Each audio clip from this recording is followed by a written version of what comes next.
Thanks, Lori. I've got to pare that bio down. It's just too long. Yeah, I got to get like Dawn and make it short, sweet, and to the point.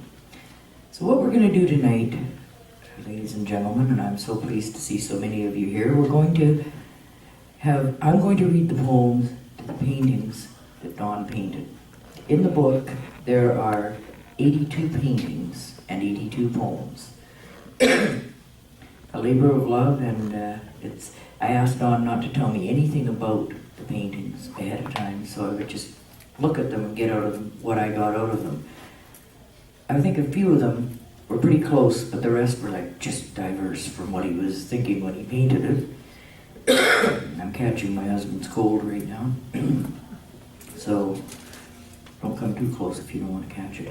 So what I'm going to do with each one, I'm going to ask Dawn to tell you something about the painting, and I will read the poem. So come on out, Dawn.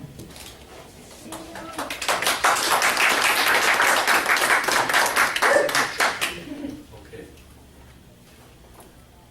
This one's called Signature. I'll actually bring you on a little closer to you. It's hard for you to see them because the backlighting is a little excessive. So I'll kind of walk around, maybe walk up and down while I'm talking so you can get a closer look at it. So what page is that one on? Pardon? Good question. Good question. She's like, oh. Oh, it says page 144. Oh, 144. Yeah. Thanks for that for it.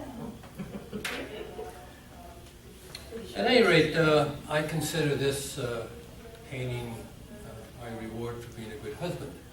You see, when your wife says, "I'm going to get my hair cut," the good husband says, "I'll go and keep you company."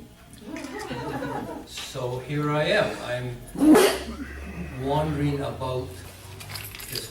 It's a house, you see. So she has this friend who does her hair, and so I'm wandering out the backyard, and I look, and the sun. I really love light in my paintings. Light is one of the big things that really fascinates me. And the sun is hitting the trees in such a weird way that I can't tell, without really studying it, whether this tree is in the front or the back, or what's the background, what's the foreground. And I love playing with space, and I love playing with light. So hence, you've got what seems to be a tree here, and it's a tree, but if you start looking carefully at it, you will see that it's a little difficult to see what's in front, what's in back, and so on. And so I'm playing with not only the idea of a tree, but I'm trying to go beyond that. The tree is the starting point. Then what you have is an abstraction of, and a confusion, if you will, of the space that's in there.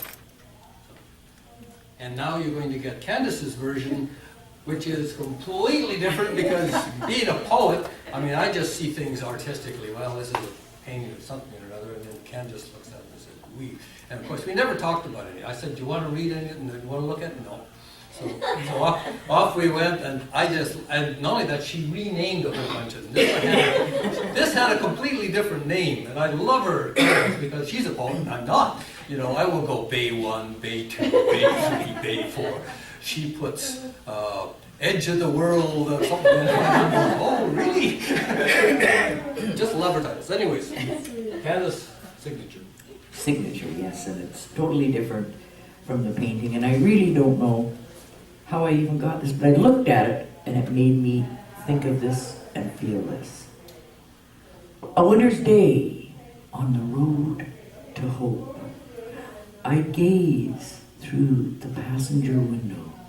Trees pass by, ink blots, blurs of green smeared against the sky's gray blouse. Unframed paintings, moving, still life.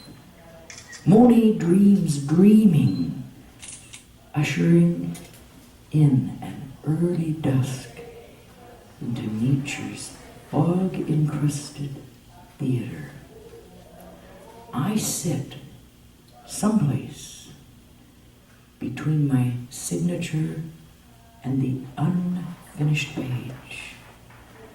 The waning fog ebbs into the hard-edged corner of a wayward star. I watch the world dim and slow motion fade out as I sign my name to another day past